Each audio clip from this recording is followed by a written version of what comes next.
All right, folks, back with part two of those problem walkthroughs. Here it says Katie Williams, she's manager of Blue Light Arcade.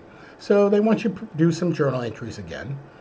And it says Blue Light Arcade received $50,000 cash on account for a birthday party that will be held in 2 months. Okay, so now they got the cash, but they didn't do their job yet. The birthday party is not for 2 months. Okay, so this is going to be a little different. So notice what happens here. They got the cash. Okay, that's normal. Now notice what happens here. They have something called,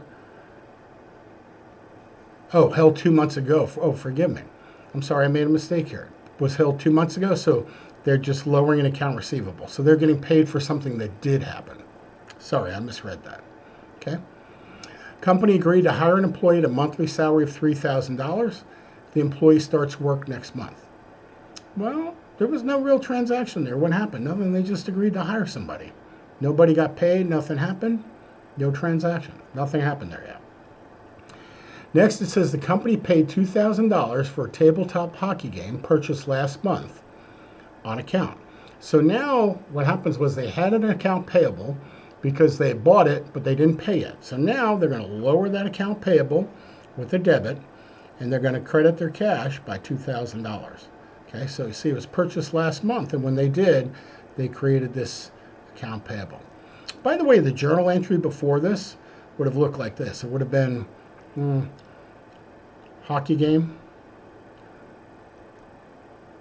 Hockey. We'll just call it hockey 2000 and account payable 2000. This is what would have happened the month before.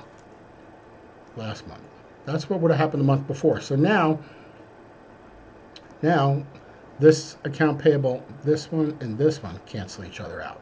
So that's what would have happened the month before. Okay.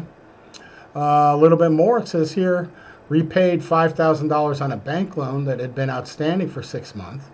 Okay. So here's what happens. They got rid of the note payable because it was for the bank. It's always a note for the bank. And then cash, lowering their cash. And again, remember, outstanding for 6 months. So here they're telling you this happened before. Okay. Now that air hockey table, they purchase an air hockey table for $2,200, another one. They pay $1,000 in cash and they sign a short-term note. So notice their assets go up. That's the hockey table. Cash goes down by $1,000. Why? Because they paid that much. And what do they still owe? Note payable short-term, $1,200. By the way, notice it said they signed a short-term note. Because they said they signed a short-term note, that's what makes it a note. If they didn't tell you that, it would have just been an account payable. Okay? All right, now they want you to basically put, this is the accounting equation right here, and they want you to put these items in here. And they show you the first one here, right? So they got $10,000 in cash right here, and they got stockholders' equity $10,000. Now they just want you to see the effects on the financial statement. So let's take a look at the next one. They borrowed cash from a bank. So they got cash from the bank, there's $7,000, and they signed a note payable. Notice stays equal. They bought and received $800 worth of equipment on account.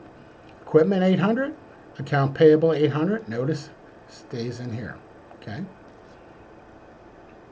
Purchased land for $12,000, paid $1,000 in cash and signed a note.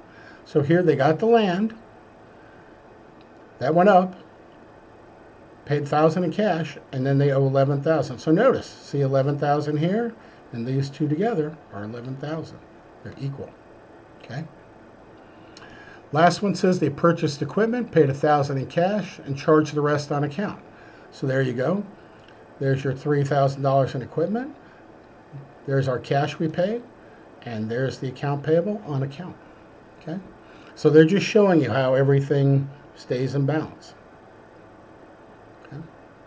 Now they want you to do journal entries for the same items. Okay? So there's the first one, cash and common stock. We've seen this before. Cash increases, common stock increases. Now they got cash from a bank. They got cash and notes payable, right? The liability increases with a credit. Equipment, $800. It's a debit, increases with a debit. And how'd they get the equipment? On account. They're going to have an account payable here for $800. It's a liability, $800. Purchased land for $12,000, paid $1,000 in cash and long-term note. So we're going to have land. Oops, what happened? We're going to have land, $12,000. Now our cash is going to go down by $1,000, and our note payable. Notice how it equals. This equals this. Okay. Now we purchased equipment for $3,000. We paid $1,000 in cash and $2,000 in account payable. Notice again, it equals. Okay. All right, folks, that's it for Chapter 2. We will be back with Chapter 3 in just a little bit. Make sure you know these terms. Make sure you know these debits and credits. It will make your life so much easier in the later chapters. All right, folks, talk to you soon. Bye-bye.